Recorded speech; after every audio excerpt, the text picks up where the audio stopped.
Hi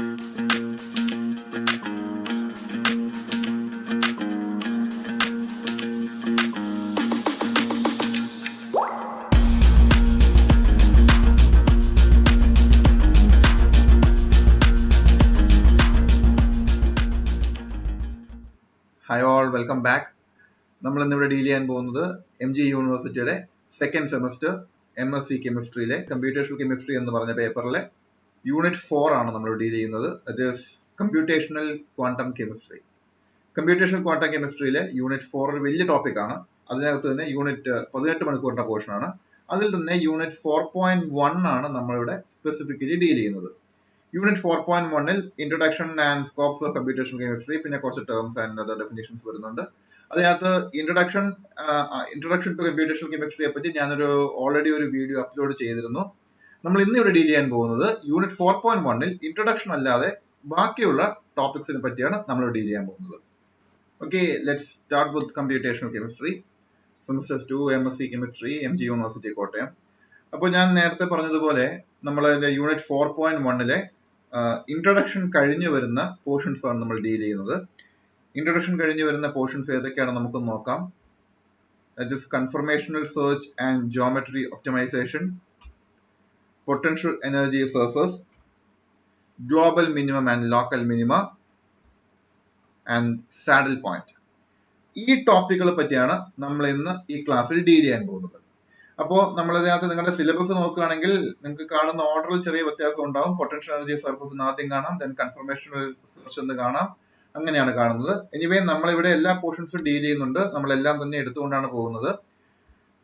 so let's start with energy and geometry. ആദ്യം തന്നെ energy and geometry of A molecule എന്ന് പറയുമ്പോൾ അവർ തമ്മിലുള്ള റിലേഷൻ നമ്മളൊന്ന് കൺസിഡർ ചെയ്യണം. Each structure with a given geometry has an associated energy. അത് നമുക്ക് അറിയാവുന്ന കാര്യമാണ്.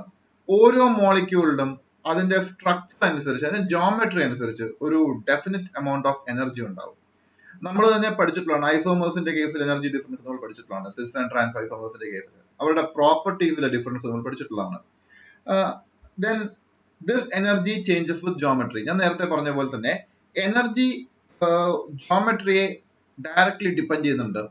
ജോമെട്രി മാറുന്നതനുസരിച്ച് എനർജിയിൽ ചേഞ്ചസ് വരാം. ജോമെട്രി മാറുന്നതനുസരിച്ച് മാത്രമല്ല, ബട്ട് ജോമെട്രിയും വലിയൊരു ഫാക്ടറാണ്. The most stable geometry is the one which yield minimum energy.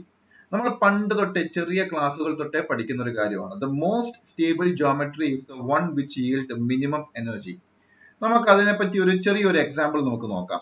ഞാൻ മറ്റൊരു സോഫ്റ്റ്വെയർ യൂസ് ചെയ്യാണ്, അവോഗാഡ്രോ എന്ന് പറഞ്ഞൊരു സോഫ്റ്റ്വെയർ ഞാൻ അവിടെ യൂസ് ചെയ്യാണ്. ഓക്കെ, ഇത് നമുക്ക് ഒരു ട്രയൽ ആയിട്ട് ഉപയോഗിക്കാവുന്ന ഒരു സോഫ്റ്റ്വെയർ ആണ്. ഇപ്പൊ ഒരു എക്സാമ്പിൾ ആയിട്ട് പറയുകയാണെന്നുണ്ടെങ്കിൽ, ഞാനിവിടെ ഒരു ഓക്സിജൻ മോളിക്യൂൾ കൺസ്ട്രക്ട് ചെയ്യാണ്. ഇതാണ് ഞാനിവിടെ എലമെന്റ് ഓക്സിജൻ ആണ്. ഞാനിവിടെ ഒരു ഓക്സിജൻ മോളിക്യൂൾ കൺസ്ട്രക്ട് ചെയ്തു. ഇവിടെ നിങ്ങൾക്ക് കാണാം, ഇത് ഫസ്റ്റ് ഓക്സിജൻ, ഇത് സെക്കൻഡ് ഓക്സിജൻ, ദെൻ ഒരു ഡബിൾ ബോണ്ട് ഉണ്ട്. ബോണ്ട് ലെങ്ത് നമുക്കൊന്ന് മെഷർ ചെയ്യുകയാണെന്നുണ്ടെങ്കിൽ, ഈ ഞാനിപ്പോ വരച്ചിരിക്കുന്ന സ്ട്രക്ചറിലെ ബോണ്ട് ലെങ്ത് അപ്രോക്സിമേറ്റ്ലി 4.927 ആംസ്ട്രോങ്. താഴെ കാണാം 4.927 ആംസ്ട്രോങ്. ഇതാണ് ഇതിന്റെ ബോണ്ട് ലെങ്ത്. ഓക്സിജന്റെ ശരിക്കുള്ള bond length approximately 1.28 Armstrong, 1.2 something Armstrong ആണ്. അതായത് ശരിക്കുള്ള ബോണ്ട് ലെങ്ത്തിന്റെ 4 ഇരട്ടിയാണ് ഞാൻ ഇവിടെ വരച്ചിരിക്കുന്ന ബോണ്ട് ലെങ്ത്. നമുക്കൊന്ന് ജസ്റ്റ് ഈ പറയുന്ന ഓക്സിജൻ മോളിക്യൂളിന്റെ എനർജി നമുക്കൊന്ന് കാൽക്കുലേറ്റ് ചെയ്ത് നോക്കാം. ഇവിടെ ഈ ഞാൻ വരച്ചിരിക്കുന്ന സ്ട്രക്ചറിന്റെ എനർജി കാൽക്കുലേറ്റ് ചെയ്ത് കഴിഞ്ഞാൽ it's approximately like this much kilo joules of energy. ഒന്ന് കൗണ്ട് ചെയ്ത് നോക്കാം. 8 ലക്ഷത്തി something joules, kilo joules per mole of എനർജിയാണ് ഓക്സിജൻ മോളിക്യൂളിനുള്ളത്. ഇനി നമുക്ക് ജോമെട്രി എനർജിയെ എങ്ങനെ ഡിപ്പെൻഡ് ചെയ്യുന്നു എന്ന് നമുക്ക് നോക്കാം. ഇവിടെ 8,43,063 നമുക്ക് അത്രയും കിലോ ജൂൾസ് പെർ മോൾ ആണ് എനർജി വന്നിരിക്കുന്നത്. നമുക്കിനി ഈ പറയുന്ന ബോണ്ട് ലെങ്ത് ഒന്ന് കുറച്ച് നോക്കാം. ഇവിടെ ഞാൻ നിങ്ങളോട് പറഞ്ഞു ഓക്സിജന്റെ ബോണ്ട് ലെങ്ത് അപ്രോക്സിമേറ്റ്ലി 1.2 ആംസ്ട്രോങ് ആണ്. ഞാൻ ഇവിടെ വെച്ചിരിക്കുന്നത് 4.927 ആണ്. ഈ പറയുന്ന ബോണ്ട് ലെങ്ത് ഞാനൊരു അല്പം കുറയ്ക്കുകയാണ്. ഓക്കെ, ഇപ്പൊ നിങ്ങൾ നോക്കിയേ, ജസ്റ്റ് 2.161 ആംസ്ട്രോങ് മാത്രമേ ബോണ്ട് ലെങ്ത് ഉള്ളൂ. നമുക്ക് ഈ സ്ട്രക്ചറിന്റെ, അതായത് 2.161 ആംസ്ട്രോങ് ബോണ്ട് ലെങ്ത് വരുന്ന സ്ട്രക്ചറിന്റെ എനർജി ഒന്ന് നമുക്ക് കാൽക്കുലേറ്റ് ചെയ്യാം. Just 2127.31 kilojoules per mole. നേരത്തെ 4.9 സംതിങ് ആംസ്ട്രോങ് ആയിരുന്ന സമയത്ത് ഉണ്ടായിരുന്നത് 8 ലക്ഷത്തിന് മുകളിലായിരുന്നു, ലക്ഷങ്ങളായിരുന്നു നമ്മുടെ കിലോജൂൾസ് പെർ മോൾ എനർജി ആയിരുന്നു ഉണ്ടായിരുന്നത്.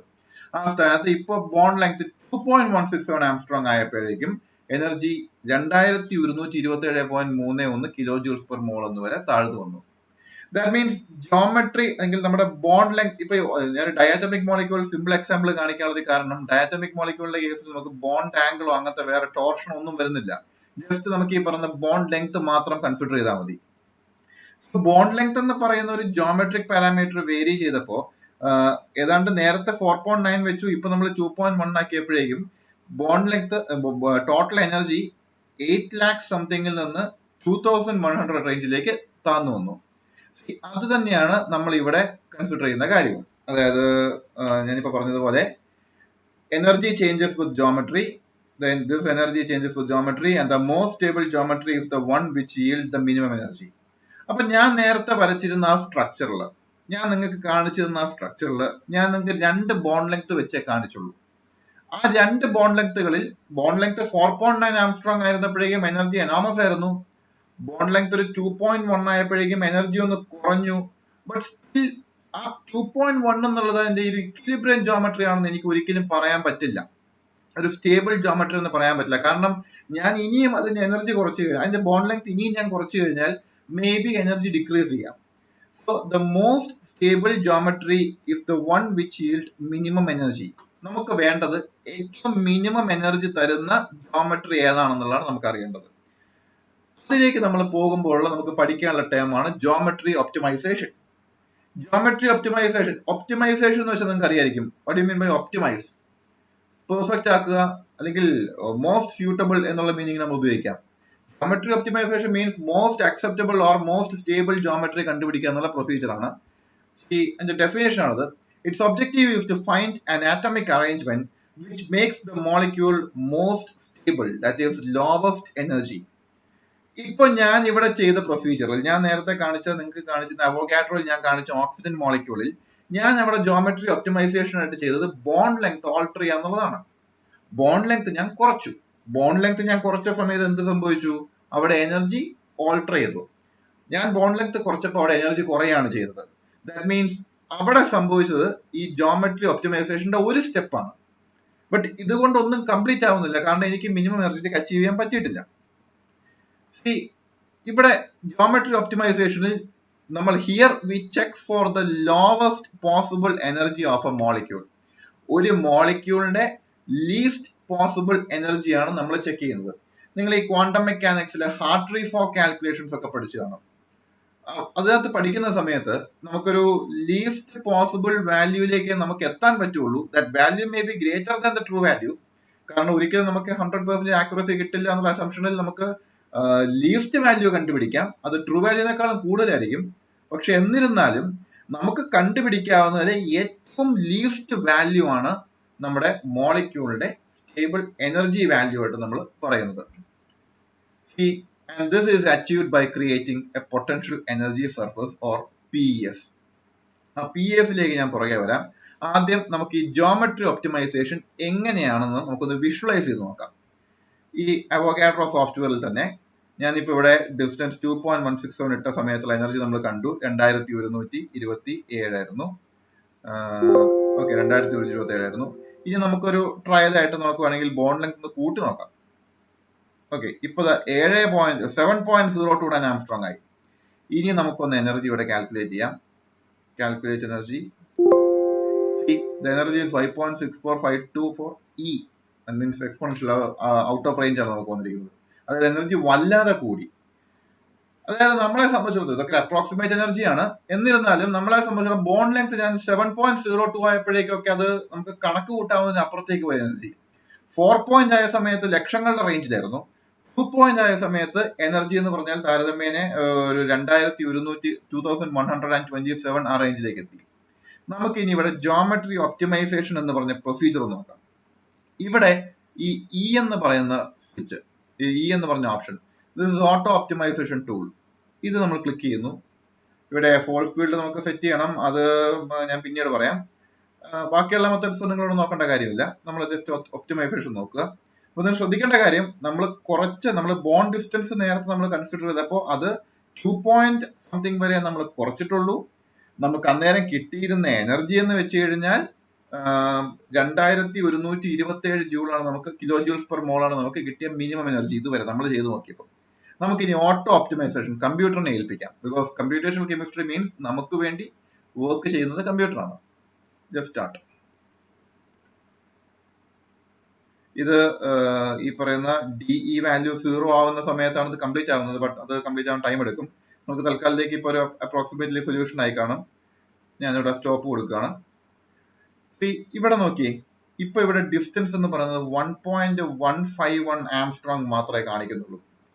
നമ്മുടെ ഈ പറയുന്ന മോളിക്യൂളിന്റെ 1.1, ഇതാണ് നമ്മുടെ ഓക്സിജൻ മോളിക്യൂൾ.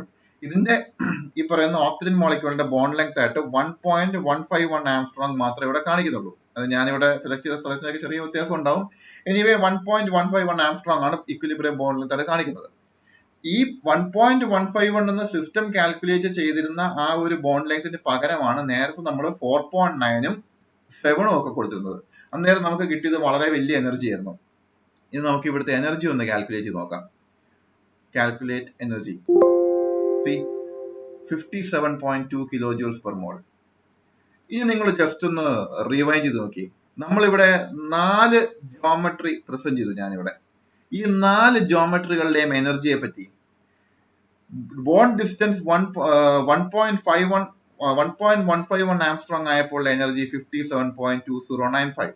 അതാണ് നമുക്ക് കിട്ടിയ നിലവിലെ ഏറ്റവും ചെറിയ energy. So that it may be considered as the bond, this may be considered as the bond length and this may be considered as the energy. അത് കഴിഞ്ഞ് ബോണ്ട് ഡിസ്റ്റൻസ് നമ്മൾ 2 something ആക്കിയപ്പോഴേക്കും എനർജി 2100 റേഞ്ചിലേക്ക് വന്നു. ബോണ്ട് ലെങ്ത് നമ്മൾ 4.9 ആക്കിയപ്പോഴേക്കും 8,43,000 വന്നു. Bond length നമ്മൾ 7 ഇട്ട് നോക്കിയപ്പോഴേക്കും it was far beyond our range. So this is how a geometric optimization procedure is done. ഈ ജോമെട്രിക് ഒപ്റ്റിമൈസേഷൻ പ്രൊസീജിയർ നമുക്ക് ഒരു കമ്പ്യൂട്ടറിന്റെ ഹെൽപ്പിൽ ചെയ്യുകയാണെങ്കിൽ വളരെ പെട്ടെന്ന് നടക്കും. ഇതിപ്പോ നമ്മൾ കാൽക്കുലേറ്റ് ചെയ്യാൻ പോകുകയാണെങ്കിൽ ടെക്സ് ലോട്ട് ഓഫ് ടൈം. ഇത് കമ്പ്യൂട്ടേഷണൽ കെമിസ്ട്രിയുടെ ഏറ്റവും വലിയൊരു ആപ്ലിക്കേഷൻ ആണ്.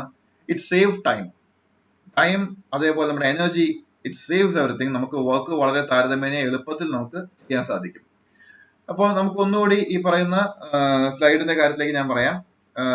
ഈ പറയുന്ന എനർജി ആൻഡ് ജോമെട്രിയുടെ കേസിലേക്ക് വന്ന സമയത്ത് ഞാൻ നിങ്ങളോട് പറഞ്ഞിരുന്നു, ഒരു മോളിക്യൂളിന് ഒരു ഗിവൺ എനർജി ഉണ്ടാവും. It depends upon its geometry. Geometry മാറുന്നതനുസരിച്ച് ആ എനർജി ചേഞ്ച് ചെയ്യും.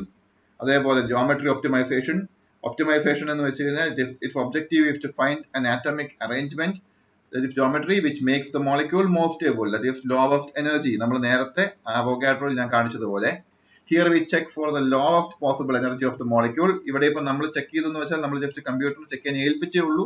കമ്പ്യൂട്ടർ ചെക്ക് ചെയ്തു, നമ്മളെ കാണിച്ചു തന്നു.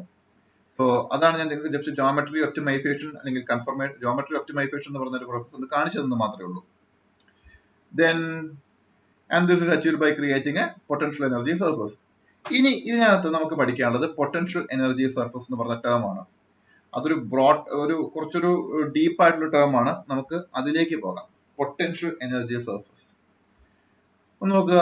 PES, നമ്മൾ ഈ ഫുൾ ഉപയോഗിക്കുന്നത് PES എന്നാണ്, പൊട്ടൻഷ്യൽ എനർജി സർഫസിന് പകരം short format. PES is a mathematical relationship between different molecular geometries and their corresponding energies. അതായത് നമ്മൾ ഇനി മുൻപോട്ട് പോകുമ്പോൾ ഞാനിവിടെ 2-3 എക്സാമ്പിൾസ് ആഡ് ചെയ്തിട്ടുണ്ട്.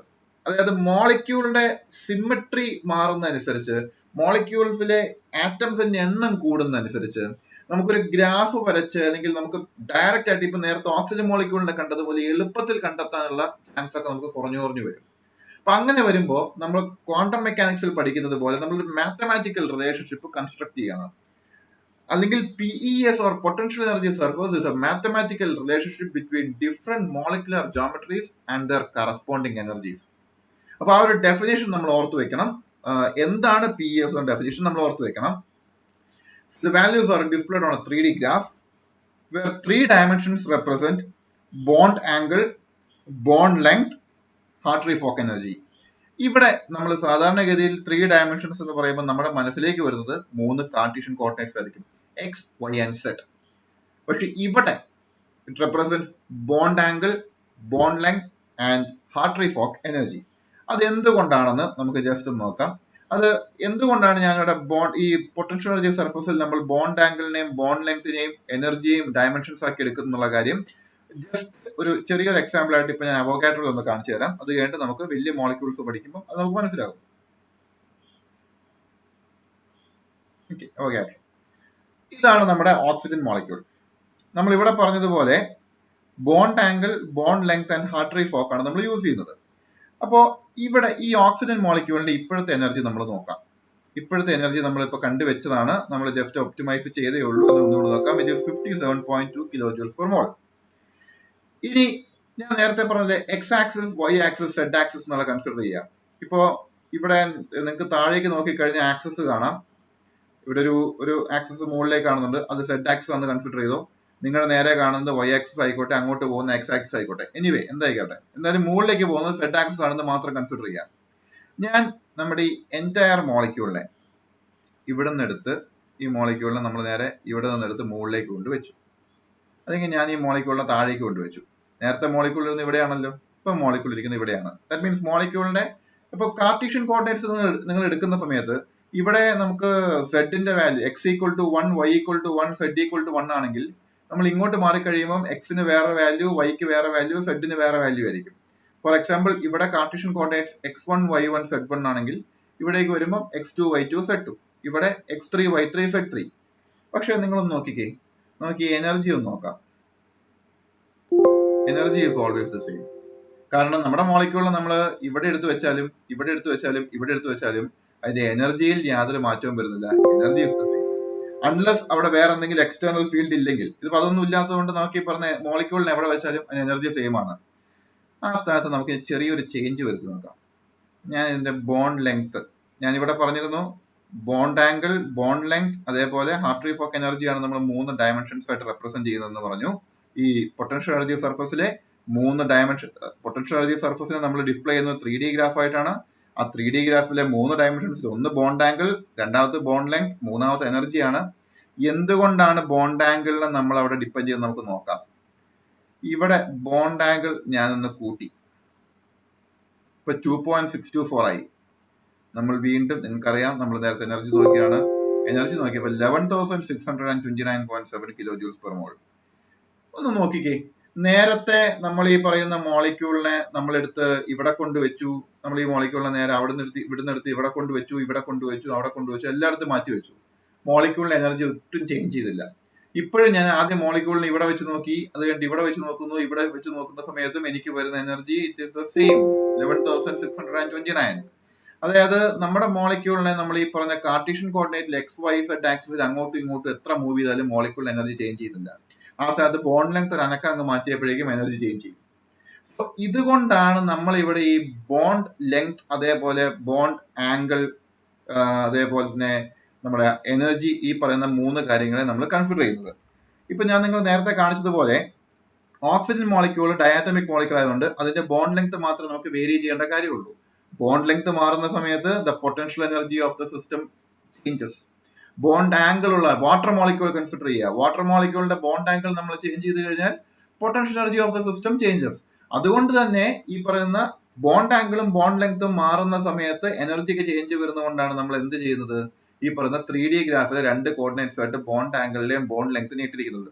മറ്റൊരു കോർഡിനേറ്റ് ആയിട്ട് എനർജിയും പ്രസന്റ് ചെയ്യണം. എന്നാൽ മാത്രമേ നമുക്ക് ഒരു ഉദാഹരണം പറയുകയാണെങ്കിൽ, നമ്മളിപ്പം അവോഗാഡ്രോയിൽ ചെയ്ത ഓക്സിജൻ മോളിക്യൂളിന്റെ വൈ ആക്സിസിൽ എനർജിയും എക്സ് ആക്സിസിൽ ബോണ്ട് ലെങ്തും പ്ലോട്ട് ചെയ്താൽ മാത്രമേ then only we can study the variation of energy with respect to change in bond length. Bond length മാറുന്നതനുസരിച്ച് എനർജി മാറുന്നത് എങ്ങനെയാണെന്ന് നമുക്ക് അങ്ങനെ പഠിക്കാൻ പറ്റുള്ളൂ. ഇനി എക്സാമ്പിൾ ആയിട്ട് വാട്ടർ മോളിക്യൂളിന്റെ കേസ് എടുക്കുക. ബോണ്ട് ലെങ്ത്തും ബോണ്ട് ആംഗിളും ഉണ്ടായ കേസിൽ അങ്ങനെയാണെങ്കിൽ നമുക്കൊരു 3 dimensional ഗ്രാഫ് വരും. കാരണം ഒരു ആക്സിസിൽ എനർജി പ്ലോട്ട് ചെയ്യണം, മറ്റേ ആക്സിസിൽ ലെങ്ത് പ്ലോട്ട് ചെയ്യണം, മൂന്നാമത്തെ ആക്സിസിൽ ആംഗിൾ പ്ലോട്ട് ചെയ്യണം. അങ്ങനെ ഇരുന്നാൽ മാത്രമേ നമുക്ക് അങ്ങനത്തെ ഒരു മോളിക്യൂൾ കണ്ടെത്താൻ പറ്റുള്ളൂ. അത് നമുക്ക് മുമ്പോട്ട് എക്സാമ്പിൾസ് വരുന്നുണ്ട്, അവിടെ നമുക്ക് പറയാം. Okay, for diatomic molecule. Diatomic molecule നിങ്ങളിപ്പോൾ പഠിച്ചു കഴിഞ്ഞതാണ്. ഓക്സിജൻ മോളിക്യൂൾ നമ്മൾ കണ്ടതാണ്. അതിന്റെ ബോണ്ട് ആംഗിൾ, ബോണ്ട് ലെങ്ത് മാറുന്നതനുസരിച്ച് എനർജി എങ്ങനെ ചേഞ്ച് ചെയ്യുന്നത് നമ്മൾ പഠിച്ചതാണ്. ഇതൊക്കെ നമ്മൾ പഠിച്ചതാണ്. നമുക്ക് എന്നാൽ ഒന്നുകൂടി അതൊന്ന് റിവൈസ് ചെയ്യാം. നമ്മളിവിടെ ഹൈഡ്രജൻ മോളിക്യൂൾ കൺസിഡർ ചെയ്യാണ്. കാരണം ഓക്സിജനേക്കാളും കുറച്ചുകൂടി സിമ്പിൾ സിസ്റ്റം ആണ് നമുക്ക് പഠിക്കാവുന്ന മോളിക്യൂൾസിൽ the simplest system is the hydrogen molecule. കാരണം രണ്ട് ഹൈഡ്രജൻ ആറ്റംസ് മാത്രമേ ഉള്ളൂ, ഇലക്ട്രോൺസ് അധികമൊന്നുമില്ല, ന്യൂട്രോൺസിന്റെ ഉപദ്രവങ്ങളില്ല, പ്രോട്ടോൺസ് മാത്രമേ ഉള്ളൂ, വേറെ ഡബിൾ ബോണ്ട് ഇല്ല, ട്രിപ്പിൾ ബോണ്ട് ഇല്ല, അങ്ങനെ ഒന്നുമില്ല. So it is the simplest system that we can study. Then we need to consider the bond length. നമുക്ക് ഈ ബോണ്ട് ലെങ്ത് മാത്രമേ നമുക്ക് ഇവിടെ കൺസിഡർ ചെയ്യേണ്ട കാര്യമുള്ളൂ. കാരണം ഓക്സിജന്റെ കേസിൽ നിങ്ങൾ കണ്ടതാണ്, നമ്മൾ ബോണ്ട് ആംഗിൾ നമ്മൾ നേരത്തെ പറഞ്ഞു, തൊട്ട് മുമ്പിലത്തെ സൈഡിൽ നമ്മൾ പറഞ്ഞു ബോണ്ട് ലെങ്ത്തും ബോണ്ട് ആംഗിളും എനർജിയാണ് നമ്മൾ പ്ലോട്ട് ചെയ്യുന്നത്. അതിനകത്ത് തന്നെ എനർജി ബോണ്ട് ലെങ്ത്തിനും ബോണ്ട് ആംഗിളിനും അനുസരിച്ച് ചേഞ്ച് ചെയ്യും. ഇവിടെ നമുക്ക് ആരെ കൺസിഡർ ചെയ്യണ്ട? ബോണ്ട് ആംഗിളിനെ കൺസിഡർ ചെയ്യണ്ട. Because bond angle of hydrogen molecule should always be 180 degree. കാരണം അതിൽ യാതൊരു മാറ്റവും വരാൻ പാടില്ല. ബോണ്ട് ലെങ്ത് മാത്രമേ നമുക്ക് ഇവിടെ കൺസിഡർ ചെയ്യേണ്ടത് പാരാമീറ്റർ ഉള്ളൂ. ഒരിക്കലും ഹൈഡ്രജൻ മോളിക്യൂളിന്റെ ബോണ്ട് ആംഗിൾ നമുക്ക് ചേഞ്ച് ചെയ്യാൻ പറ്റില്ല. ഒരു എക്സാമ്പിൾ പറയുകയാണെങ്കിൽ ഇവിടെ അവോഗാഡ്രോയുടെ കേസിൽ ഇവിടെ തന്നെ, ഇവിടെ ഈ പറയുന്ന ഓക്സിജൻ മോളിക്യൂൾ, ഈ മോളിക്യൂളിനെ എനിക്ക് വേണമെന്നുണ്ടെങ്കിൽ ഈ പറയുന്ന ഒരു ബോണ്ട് വലിച്ചു നീട്ടാം അല്ലെങ്കിൽ ചെറുതാക്കാം. അതാണ് എനിക്ക് ഈ ബോണ്ട് ഒടിക്കാൻ പറ്റില്ല. കാരണം ഞാൻ ഈ മോളിക്യൂളിനെ ഞാൻ ബെൻഡ് ചെയ്ത് കഴിഞ്ഞാൽ നടുക്കുള്ള ഈ പോർഷന് ഈ പറയുന്ന ബോണ്ട് ബ്രേക്ക് ചെയ്ത് പോകും. ഈ പറയുന്ന ബോണ്ട് ആംഗിൾ എന്ന് പറയുന്ന ഒരു കോൺസെപ്റ്റ് ഈ പറയുന്ന ഡയാറ്റമിക് മോളിക്യൂൾസിന് വരുന്നില്ല. അത് ഈ പറയുന്ന 180 ഡിഗ്രി തന്നെയാണ്. അത് നമുക്ക് ഓൾട്ടർ ചെയ്യാനുള്ള ഒരു പ്രൊവിഷൻ നമുക്ക് വരുന്നില്ല. ഇനി നമുക്കിനി ഇവിടെ തന്നെ ഒന്നുകൂടി തിരിച്ചു വരാം. Energy of the molecules varies as we shorten or lengthen the bond. ബോണ്ടിന് നീളം കൂട്ടുകയോ കുറയ്ക്കുകയോ ചെയ്യുകയാണെങ്കിൽ എനർജി വേരി ചെയ്യും. നിങ്ങൾ ഓക്സിജന്റെ കേസിൽ കണ്ടതാണ്. We need 2 axes to represent the energy, that is E and R1. അതായത് y ആക്സിസിൽ എനർജിയും എക്സ് ആക്സിസിൽ ബോണ്ട് ലെങ്ത്തും റെപ്രസെന്റ് ചെയ്യുക, അല്ലെങ്കിൽ ഇന്റർ ന്യൂക്ലിയർ ഡിസ്റ്റൻസ്, കുറച്ചുകൂടി സ്പെസിഫിക് ആയിട്ട് പറഞ്ഞാൽ ഇന്റർ ന്യൂക്ലിയർ ഡിസ്റ്റൻസും കൂടി റെപ്രസെന്റ് ചെയ്യുകയാണെന്നുണ്ടെങ്കിൽ we can construct the PES. Therefore, we get a one-dimensional PES on a two-dimensional graph. അതൊന്ന് ശ്രദ്ധിക്കണം കാര്യം. One-dimensional PES on a two-dimensional graph. അതായത് നമുക്ക് ഈ പറഞ്ഞ ഡയാറ്റമിക് മോളിക്യൂളിന്റെ കേസിൽ നമുക്ക് 1-dimensional PES ആണ് കിട്ടുന്നത് ഓൺ എ 2-dimensional ഗ്രാഫ്. അതിന്റെ കാരണം എന്താണെന്ന് വെച്ച് കഴിഞ്ഞാൽ ഇതാണ് നമുക്ക് ഏറ്റവും സിമ്പിൾ ആയിട്ടുള്ള ഒരു representation. 1-dimensional PES represented in a 2-dimensional graph. ഇവിടെ നിങ്ങൾ നോക്കുക, എന്തുകൊണ്ടാണ്, ആദ്യം ഞാൻ പറയാം എന്തുകൊണ്ടാണ് 2-dimensional ഗ്രാഫ് എന്ന് പറയാനുള്ള കാരണം. ഇവിടെ രണ്ട് ആക്സിസ് ഉണ്ടല്ലോ, ഇത് നമ്മുടെ y ആക്സിസും ഇത് നമ്മുടെ x ആക്സിസും. x ആക്സിസിൽ നമ്മൾ ഡിസ്റ്റൻസ് പ്ലോട്ട് ചെയ്യുന്നു, y ആക്സിസിൽ നമ്മൾ എനർജി പ്ലോട്ട് ചെയ്യുന്നു. ഈ ഗ്രാഫിനെ പറ്റി ഞാൻ നിങ്ങളോട് കൂടുതൽ പറയേണ്ട കാര്യം ഉണ്ടാവില്ല, നിങ്ങൾ പണ്ട് തൊട്ടേ പഠിക്കുന്ന ഒരു കാര്യമാണ്. ഇൻഫിനിറ്റിയിൽ ഇരിക്കുന്ന രണ്ട് ഹൈഡ്രജൻ ആറ്റംസ് നമ്മൾ അടുപ്പിച്ചു കൊണ്ടുവരുന്നു. അവർക്ക് ബോണ്ട് ഫോം ചെയ്യാൻ പറ്റുന്ന ഡിസ്റ്റൻസ് തുടങ്ങുമ്പോൾ തൊട്ട് അവരുടെ എനർജി കുറഞ്ഞു വരും. കുറഞ്ഞു മിനിമം പോയിന്റ് എത്തി. ഇതാണ് അവരുടെ പോയിന്റ് ഓഫ് മിനിമം എനർജി. ഇനിയും നമ്മൾ അവരെ ചേർത്ത് വെച്ച് കഴിഞ്ഞാൽ ന്യൂക്ലിയസുകൾ തമ്മിലുള്ള റിപ്പൾഷനും അവരുടെ ഇലക്ട്രോൺസ് തമ്മിലുള്ള റിപ്പൾഷനും ഡോമിനേറ്റ് ചെയ്യും. ദാറ്റ് മീൻസ് എനർജി കൂടി വരും. റൈറ്റിൽ നിന്ന് ലെഫ്റ്റിലേക്ക് വരുന്ന സമയത്ത് ഡിസ്റ്റൻസ് കുറയാണ്. ആദ്യമൊക്കെ ഡിസ്റ്റൻസ് കുറയുന്ന സമയത്ത് അട്രാക്റ്റീവ് ഫോഴ്സ് ആയിരുന്നു മെജോറിറ്റി ആയിട്ടാണ്, അല്ലെങ്കിൽ പ്രിഡോമിനന്റ് ആയിട്ടുണ്ടായിരുന്നത്. ഒരു പെർട്ടിക്കുലർ പോയിന്റ് എത്തിയപ്പോഴേക്കും, പെർട്ടിക്കുലർ ബോണ്ട് ലെങ്ത് എത്തിയപ്പോഴേക്കും, ഈ പെർട്ടിക്കുലർ ഇന്റർന്യൂക്ലിയർ ഡിസ്റ്റൻസ് എത്തിയപ്പോഴേക്കും എനർജി മിനിമം ആയി. അവിടുന്ന് പിന്നെയും ന്യൂക്ലിയർ ഡിസ്റ്റൻസ് കുറഞ്ഞാൽ എനർജി ഇൻക്രീസ് ചെയ്യും. ഇതാണ് നമ്മുടെ ഗ്രാഫ്. നമ്മൾ പണ്ടുതൊട്ടേ പഠിക്കുന്ന ഗ്രാഫാണ്. ഇനി ഇവിടെ നമുക്ക് എന്തുകൊണ്ടാണ് 2D ഗ്രാഫ് എന്ന് പറഞ്ഞാൽ, ഞാൻ പറഞ്ഞു എക്സ് ആക്സിസിൽ ആരുണ്ട്, ഡിസ്റ്റൻസ് ഉണ്ട്, y ആക്സിസിൽ എനർജി ഉണ്ട്. ഇപ്പൊ രണ്ട് ആക്സിസ് ഉള്ളതുകൊണ്ട് this is A 2D graph. ഇനി 1-dimensional PES, because the potential energy only depends upon the distance r. Bond ലെങ്ത്തിനെ മാത്രമേ ആര് ഡിപ്പെൻഡ് ചെയ്യുന്നുള്ളൂ, എനർജി ഡിപ്പെൻഡ് ചെയ്യുന്നുള്ളൂ. It is a 1 dimension. കാരണം എനർജിയെ പറ്റി പറയാൻ ആര് മാത്രം മതി, ബോണ്ട് ലെങ്ത് മാത്രം മതി. കാരണം എന്താ, energy depends only upon bond length. So ഇതിനെയാണ് നമ്മൾ എന്തെന്ന് പറയുന്നത്, 1-dimensional PES represented in a 2-dimensional graph. അപ്പൊ നിങ്ങൾ അവിടെ മനസ്സിലാക്കേണ്ട ഒരു കാര്യം, 1-dimensional PES എന്ന് പറയുമ്പോൾ അവിടെ പ്രത്യേകം ശ്രദ്ധിക്കേണ്ട കാര്യം, അവിടെ ഒരു പാരാമീറ്റർ മാത്രമേ ആവശ്യമുള്ളൂ എനർജി റെപ്രസെന്റ് ചെയ്യാൻ വേണ്ടി. ആ പാരാമീറ്റർ എന്തായിരിക്കും, ബോണ്ട് ലെങ്ത് തന്നെയായിരിക്കും, ബോണ്ട് ആംഗിൾ ആയിരിക്കില്ല, ബോണ്ട് ലെങ്ത് തന്നെയായിരിക്കും. ഇനി നമുക്ക് കുറച്ചുകൂടി ഒരു കോംപ്ലിക്കേറ്റഡ് കേസിലേക്ക് പോകാം. ഇത് നമ്മുടെ ഗ്രാഫിന്റെ റെപ്രസെന്റേഷൻ ആണ്. ഞാൻ ഇവിടെ നേരത്തെ പറഞ്ഞ കാര്യം ഇവിടെ കൊടുത്തിട്ടുണ്ട്. 1-dimensional PES എന്ന് പറയാറുണ്ട് since only one parameter, that is bond length various. ഇനി കുറച്ചുകൂടി കോംപ്ലിക്കേറ്റഡ് ആയിട്ട് case, water molecule. Water molecule എന്ന് പറയുമ്പോൾ കോംപ്ലിക്കേറ്റഡ് കേസ് ഒന്നും അല്ല, നമുക്ക് വളരെ സിമ്പിൾ ആയിട്ടുള്ള കേസ് തന്നെയാണ്. ഇനി നമുക്ക് എന്തായാലും അത് നോക്കാം. വാട്ടർ മോളിക്യൂൾ 3 ആറ്റം സിസ്റ്റം ആണ്. പോയിന്റ് ഗ്രൂപ്പ് ഒക്കെ നിങ്ങൾക്ക് അറിയാവുന്നതായിരിക്കും, വാട്ടറിന്റെ പോയിന്റ് ഗ്രൂപ്പ് എന്താണെന്ന്. Then both hydrogens are identical. Water മോളിക്യൂളിന്റെ കേസിലെ പ്രത്യേകത, രണ്ട് ഹൈഡ്രജൻസും ഐഡന്റിക്കൽ ആണ്. Energy depends on OH bond length and HOH bond angle. അതായത് ഇവിടെ വാട്ടർ മോളിക്യൂളിലേക്ക് വരുമ്പോൾ നമുക്ക് ഇവിടെ ആവശ്യമുള്ളത് വാട്ടർ മോളിക്യൂളിന്റെ എനർജി ഡിപ്പെൻഡ് ചെയ്യുന്നത് ഒന്ന് OH ബോണ്ട് ലെങ്തിനെ R1. ഇത് R1 എന്ന് മാത്രമേ ഞാൻ പറയുന്നുള്ളൂ, കാരണം രണ്ട് ഹൈഡ്രജൻ ഉണ്ട്, അതുകൊണ്ട് തന്നെ രണ്ട് OH ബോണ്ട്സ് ഉണ്ട്. But both hydrogens are identical, അതുകൊണ്ട് തന്നെ രണ്ട് OH ബോണ്ടിന്റെയും ബോണ്ട് ലെങ്ത് സെയിം ആണ്, ഇത് R1. Length bond length depend ചെയ്യുന്നു and HOH bond angle phi. അതായത് വാട്ടർ മോളിക്യൂളിന്റെ കേസിൽ OH ബോണ്ട് ലെങ്തുകളെയും അതേപോലെ HOH ബോണ്ട് ആംഗിൾ ഫൈയെയുമാണ് എനർജി ഡിപ്പെൻഡ് ചെയ്യുന്നത്. അപ്പൊ ഈ കേസിൽ നിങ്ങൾ നോക്കുക, എന്ത് വേണ്ടി വരും? എനർജി ഡിപ്പെൻഡ് ചെയ്യുന്നത് രണ്ട് പാരാമീറ്റേഴ്സിനെയാണ്, ഒരു ബോണ്ട് ലെങ്തിനെയും ഒരു ബോണ്ട് ആംഗിളിനെയും. ഇവിടേക്ക് വരുന്ന സമയത്ത് we need 3 axes to represent this molecule. നമുക്ക് 3 ആക്സസ് വേണം റെപ്രസെന്റ് ചെയ്യാൻ വേണ്ടി. ഒരു ആക്സസിൽ എനർജി വേണം, ഒരു ആക്സസിൽ ബോണ്ട് ലെങ്ത് വേണം, ഒരു ആക്സസിൽ ഫൈ വേണം, that is bond angle. Therefore this will be a 2-dimensional PES represented on a 3-dimensional graph. We get a 2-dimensional PES on a 3-dimensional graph. എന്തുകൊണ്ടാണ് 2-dimensional PES എന്ന് ഞാൻ പറഞ്ഞു? എനർജിയെ explain ചെയ്യാൻ വേണ്ടി we need 2 parameters, one bond length and one bond angle. അതുകൊണ്ട് it is a 2D PES and it is represented on a 3D graph because എന്ത് വേണം? 3 coordinates വേണം റെപ്രസെന്റ് ചെയ്യാൻ വേണ്ടി. അപ്പൊ ഇതാണ് നമ്മുടെ വാട്ടർ മോളിക്യൂൾ. ഈ വാട്ടർ മോളിക്യൂളിന്റെ കേസ് പറയുമ്പോൾ നമുക്ക് ഇത്ര തന്നെ വാട്ടർ മോളിക്യൂളിന്റെ കേസിൽ ആവശ്യം വരുന്നുള്ളൂ, ബിക്കോസ് നമുക്ക് വളരെ ഫെമിലിയർ ആയിട്ടുള്ള ഒരു മോളിക്യൂൾ ആണ്. നമ്മളിവിടെ നോക്കി വെക്കേണ്ട കാര്യം, വാട്ടർ മോളിക്യൂൾ ഈ ഒരു വ്യത്യാസം ഉൾക്കൊള്ളാൻ പറ്റുക എന്നുള്ളതാണ്. ദാറ്റ് മീൻസ് എന്താണ് 2-dimensional PES, എന്തുകൊണ്ടാണ് വാട്ടറിന്റെ 2-dimensional PES represent on 3-dimensional graph എന്നുള്ള ആ ഒരു വ്യത്യാസം നിങ്ങൾ പഠിച്ചു വെച്ചാൽ മതി. ആ ഒരു വ്യത്യാസം, ആ ഒരു കാര്യം നിങ്ങൾക്ക് ഉൾക്കൊള്ളാൻ പറ്റണം എന്നുള്ളതാണ് മെയിൻ ആയിട്ടുള്ള കാര്യം. Next one, HOF molecule. HOF മോളിക്യൂളിന്റെ കേസിൽ നമുക്ക് വരുന്ന ഒരു പ്രോബ്ലം എന്ന് വെച്ച് കഴിഞ്ഞാൽ അതിന്റെ സിമെട്രി കുറച്ചുകൂടി ലോവർ സിമെട്രി ആണ്. അതുകൊണ്ട് 3 വ്യത്യസ്ത ആറ്റംസ് ആണ്, അതുകൊണ്ട് കുറച്ചുകൂടി കോംപ്ലിക്കേറ്റഡ് ആയിരിക്കും ഇതിന്റെ പൊട്ടൻഷ്യൽ എനർജി സർഫസ്.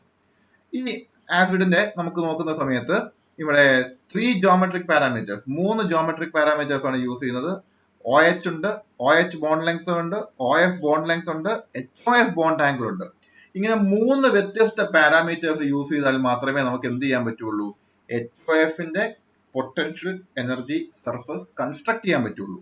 പക്ഷെ അവിടെ വരുന്നൊരു പ്രോബ്ലം, ഈ പറയുന്ന OH bond length 1, OF bond length 2 bond length ആയി.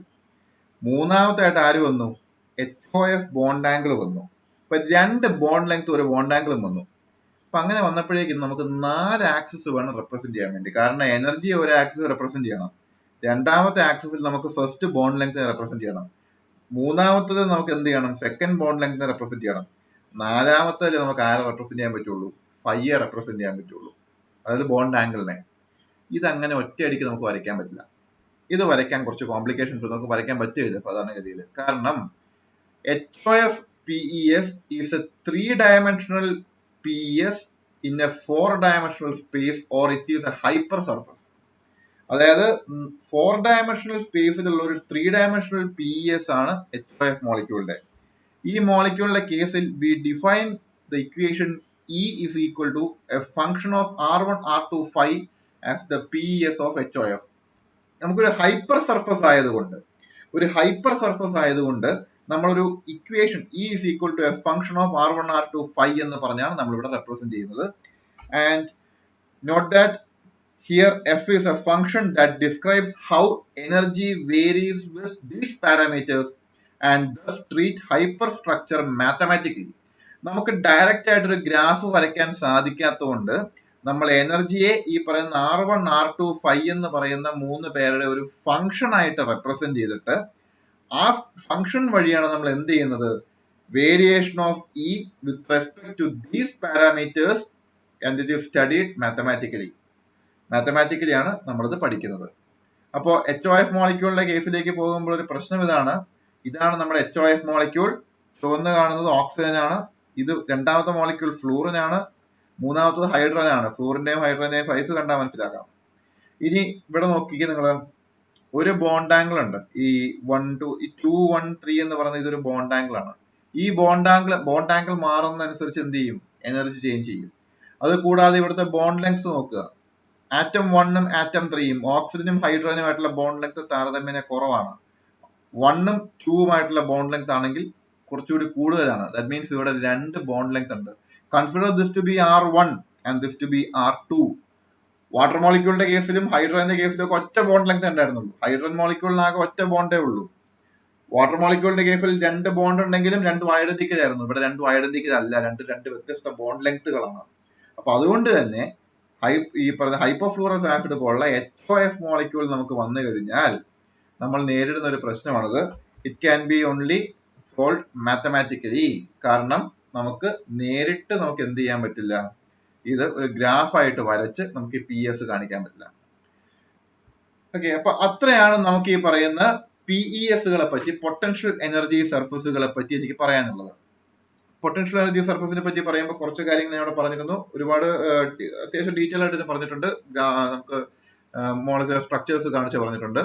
നിങ്ങളത് മനസ്സിലായിട്ടില്ലെങ്കിൽ ഒന്ന് റിവൈസ് ചെയ്യുക. ഇനി ഇൻ കേസ് നിങ്ങൾക്ക് എന്തെങ്കിലും കൂടിയ ഡൗട്ട്, മീൻസ് ഒരു സീരിയസ് ആയിട്ടുള്ള ഡൗട്ട്സ് ഉണ്ടെങ്കിൽ അത് കമന്റ് ബോക്സിൽ കമന്റ് ചെയ്യാം. ഞാൻ ആൻസർ തരാൻ വേണ്ടി മാക്സിമം ട്രൈ ആവുന്നതാണ്. Then stationary points. Stationary means എന്താ? ഇറ്റ്സ് സ്റ്റിൽ, അനക്കമില്ലാതെ, മോഷൻ ഇല്ലാതെ നിൽക്കുന്ന ഒരു സംഭവമാണ്, ഒരു വസ്തുവാണത്. A stationary point on a potential energy surface is a point at which the surface is flat, parallel to the horizontal line corresponding to one geometric parameter, or to the plane corresponding to 2 parameters, or to a hyperplane corresponding to more parameters. ഇനി ആ ഒരു definition അവിടെ പറയാൻ വരട്ടെ. തൊട്ട് താഴത്തെ definition ഒന്ന് നമുക്ക് വായിച്ചിട്ട് നമുക്ക് നേരെ ഒരു ഫിഗർ നോക്കി ഈ പറയുന്ന സ്റ്റേഷനറി പോയിന്റ് എന്താണെന്ന് കണ്ടുപിടിച്ചിട്ട് ആ മുകളിലത്തെ പോയിന്റിലേക്ക് ഒന്നുകൂടെ തിരിച്ചു വരാം. A ball placed on a stationary point will remain balanced. At any other point on the PES, the ball will roll down to lower potential. Stationary point help us to visualize the relationship between potential energy and molecular geometry. അതായത് stationery point എന്ന് വെച്ച് കഴിഞ്ഞാൽ ആദ്യത്തെ ലൈനിൽ പറഞ്ഞ പോലെ, ഇവിടെ മുകളിലത്തെ പാരഗ്രാഫിലെ ഫസ്റ്റ് ലൈനിൽ പറഞ്ഞ പോലെ, stationary point on a PES is a point at which surface is flat, parallel to the horizontal line. അത് അവിടെ നിൽക്കട്ടെ, ബാക്കിയുള്ളത് പിന്നെ പറയാം. സർഫസ് എന്തായിരിക്കണം? ഹൊറിസോണ്ടൽ ലൈന് പാരലൽ ആയിരിക്കണം, ഫ്ലാറ്റ് ആയിരിക്കണം. അതായത് ഒരു ബോള്, സെക്കൻഡ് പാരഗ്രാഫ് നോക്കുക, ഒരു ബോൾ നമ്മളെടുത്ത് സ്റ്റേഷനറി പോയിന്റിൽ വെച്ചാൽ അത് എങ്ങോട്ട് ഉരുണ്ടു പോരുത്, അവിടെ ഇരിക്കണം.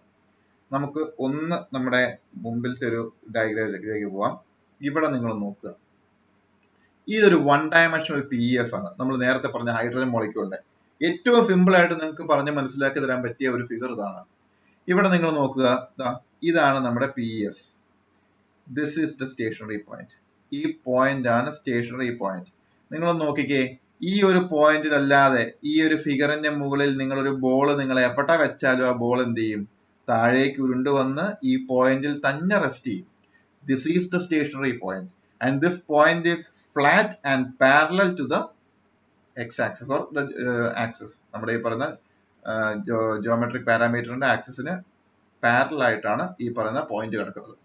So this is the stationary point in this case. ബാക്കി എവിടെ നിങ്ങൾ ബോൾ വെച്ചാലും ബോൾ ഉരുണ്ട് എന്ത് ചെയ്യും? ഇവിടെ തന്നെ വന്ന് കിടക്കും. ഇതാണ് നമ്മുടെ സ്റ്റേഷനറി പോയിന്റ് എന്ന് പറയുന്നത്. ഇനി നമുക്ക് ഇവിടെ ആദ്യത്തെ പാരഗ്രാഫിൽ ഒന്നുകൂടി വരാം. അപ്പൊ നിങ്ങൾക്ക് സ്റ്റേഷനറി പോയിന്റ് എന്തായെന്ന് മനസ്സിലായി ഞാൻ വിചാരിക്കുന്നു. ആ ഫിഗർ തന്നെയാണ് അതിന്റെ ഏറ്റവും നല്ല എക്സാമ്പിൾ. ഈ പറയുന്ന ഇവിടത്തെ കാര്യം നമുക്ക് ഒന്നുകൂടി നോക്കാം. A stationary point on a PES is a point at which the surface is flat, parallel to the horizontal line corresponding to one geometric parameter. അതായത് നമ്മൾ ആദ്യം കണ്ട ഹൈഡ്രജൻ മോളിക്യൂളിന്റെ കേസിലാണെങ്കിൽ there is only one geometric parameter on the energy അല്ലാതെ അവിടെ ആരും കൂടി ഉള്ളൂ, ഒരു ജോമെട്രിക് പാരാമീറ്ററേ ഉള്ളൂ. അതാരായിരുന്നു? ബോണ്ട് ലെങ്ത് ആയിരുന്നു, നമ്മളിപ്പോ കണ്ടതാ. Or to the plane corresponding to 2 parameters. Water മോളിക്യൂളിന്റെ കേസിലേക്ക് വന്നപ്പോഴേക്കും ഒരു ആക്സിസിൽ എനർജി ഉണ്ട്, മറ്റേ ആക്സിസിൽ ആരുണ്ട്? ഒരു ബോണ്ട് ലെങ്ത്തും ഉണ്ട്, മൂന്നാമത്തെ ആക്സിസിൽ ഒരു ബോണ്ട് ആംഗിളും ഉണ്ട്. സോ അവിടെ രണ്ട് പാരാമീറ്റേഴ്സ് എന്ന് പറഞ്ഞാൽ ശ്രദ്ധിക്കുക, എനർജിയെ കൂട്ടാതെ 2 പേര് വേറെയുണ്ട്. സോ മൊത്തം 3 പേരായി. So to the plane corresponding to two parameters or to a hyperplane. Last പറഞ്ഞ എക്സാമ്പിൾ, ലാസ്റ്റ് പറഞ്ഞ HOF മോളിക്യൂളിന്റെ കേസിൽ എനർജിയും 2 ബോണ്ട് ലെങ്ത് ഒരു ബോണ്ട് ആംഗിളും 4 ആക്സിസ് വേണം. It is a hyperplane corresponding to more parameters. അതായത് നിങ്ങൾ എഴുതുന്ന സമയത്ത് ഞാൻ ഇതുപോലത്തെ ഡെഫിനേഷൻ കൊടുക്കാനുള്ള കാരണം സ്റ്റേഷനറി പോയിന്റിനെ ഒരു എക്സ്പ്ലെയിൻ സാറ്റിസ്ഫാക്ടറി ആയിട്ടുള്ള ഒരു ഡെഫിനേഷൻ ആണ് ഈ രണ്ട് ലൈനും കൂടി നിങ്ങൾ എഴുതി വെക്കുകയാണെന്നുണ്ടെങ്കിൽ. അതുകൊണ്ടാണ് ഞാനത് ഇങ്ങനെ ഒരു എക്സ്പ്ലെയിൻ ചെയ്യാനുള്ള കാരണം. കൺഫ്യൂസ്ഡ് ആവേണ്ട കാര്യമില്ല. ഒരു ജോമെട്രിക് പാരാമീറ്റർ ഉള്ളെന്നുണ്ടെങ്കിൽ ഒരു ഹൊറിസോണ്ടൽ ലൈനേ കാണുള്ളൂ. 2 ജോമെട്രിക് പാരാമീറ്റേഴ്സ് ഉണ്ടെന്നുണ്ടെങ്കിൽ it will be a plane. 3 geometric parameters ഉണ്ടെങ്കിൽ അത് 3 അല്ലെങ്കിൽ അതിൽ കൂടുതൽ ജോമെട്രിക് പാരാമീറ്റേഴ്സ് തന്നെ വരുന്നുണ്ടെങ്കിൽ it will be hyper plane. അത് നിങ്ങൾ ജസ്റ്റ് ഓർത്ത് വെച്ചാൽ മതി, അറിഞ്ഞിരുന്നാൽ മാത്രം മതി. ഇനി നമുക്ക് ഇവിടെ വരാൻ പോകുന്ന അടുത്തത് ozone to cyclic ozone transition ആണ്. അപ്പോ ഈ പറയുന്ന ഒരു കാര്യം ഇവിടെ ഞാൻ എക്സ്പ്ലെയിൻ ചെയ്യുന്നതിന് മുൻപായിട്ട് നിങ്ങൾ സൈക്ലിക് ഓസോൺ എന്ന് പറയുന്ന ഈ ഒരു സ്ട്രക്ചർ, ഈ കാണുന്ന സ്ട്രക്ചർ സൈക്ലിക് ഓസോൺ, ഇതൊരു തിയററ്റിക്കൽ ആയിട്ടുള്ളൊരു ഹൈപ്പോത്തറ്റിക്കൽ പോസിബിലിറ്റി ആണ്. നമുക്കൊരു ബൾക്കായിട്ട് ഇതുവരെ സിന്തസൈസ് ചെയ്യാൻ പറ്റിയിട്ടില്ല സൈക്ലിക് ഓസോണിനെ. എനിവേ നമ്മൾ തൽക്കാലത്തേക്ക് ഒന്ന് അസ്യൂം ചെയ്യാം. ഇവിടെ നമ്മുടെ ഓസോൺ ഉണ്ട്, O3 മോളിക്യൂൾ ആണ്. ഓസോൺ ഒരു നേരെ ഈ പറഞ്ഞ സൈക്ലിക് ഓസോൺ ആയിട്ട് കൺവേർട്ടഡ് ആവുന്നു. അന്നേരം അവിടെ ആരുണ്ട്? ഒരു ട്രാൻസിഷൻ സ്റ്റേറ്റും കൂടി ഉണ്ടെന്ന് നിങ്ങൾ സങ്കല്പിക്കുക. ഈ ഒരു റിയാക്ഷനിൽ നിന്ന് നമുക്ക് ഒരുപാട് കാര്യങ്ങൾ ഡെഡ്യൂസ് ചെയ്യാനുള്ളതാണ്. ഇനി ഇവിടെ നോക്കുക, ഓസോൺ ആദ്യം ഒരു ട്രാൻസിഷൻ സ്റ്റേറ്റിലേക്ക് എത്തി, അവിടുന്ന് എങ്ങോട്ട് പോയി? സൈക്ലിക് ഓസോൺ ആയിട്ട് മാറി. ഈ ഒരു ഓസോൺ സൈക്ലിക് ഓസോൺ ഒരു റിയാക്ഷൻ നിങ്ങളൊന്ന് കൺസിഡർ ചെയ്യാം. ഇവിടെ ഇതൊരു ഹൈപ്പോത്തറ്റിക്കൽ റിയാക്ഷൻ ആണ്. ഓസോൺ ഫോമിംഗ് സൈക്ലിക് ഓസോൺ വയ എ ട്രാൻസിഷൻ സ്റ്റേറ്റ്. ഞാൻ ആദ്യം പറയുന്നു ഹൈപ്പോത്തറ്റിക്കൽ ആണ്. സൈക്ലിക് ഓസോണിനെ പറ്റി കൂടുതൽ ഇപ്പൊ നമുക്ക് പറയാനുള്ള സാധ്യതകളില്ല. ബൾക്കായിട്ട് സിന്തസൈസ് ചെയ്യാൻ പറ്റിയിട്ടില്ല. വളരെ ട്രേസ് ആയിട്ടുള്ള എക്സിസ്റ്റൻസിനെ പറ്റിയുള്ള studies നടന്നിട്ടുള്ളൂ. The PEF here must be plotted with energy against two geometric parameters. ഇവിടുത്തെ geometric parameters നിങ്ങൾ നോക്കുക. നമുക്കിവിടെ 2 geometric parameters ആണ് വരുന്നത്. ഒന്ന് oxygen bond length and OOO bond angle.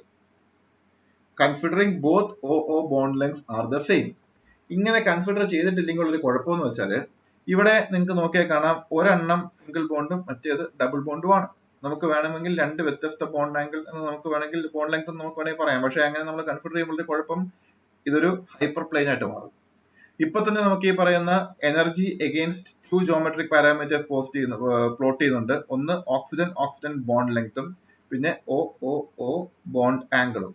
അപ്പോൾ ഈ 2 വരുന്ന സമയത്ത് നമ്മൾ ഓക്സിജൻ ബോണ്ട് ലെങ്സ് എല്ലാം സെയിം ആണെന്ന് അങ്ങോട്ട് അസ്യൂം ചെയ്യാണ്.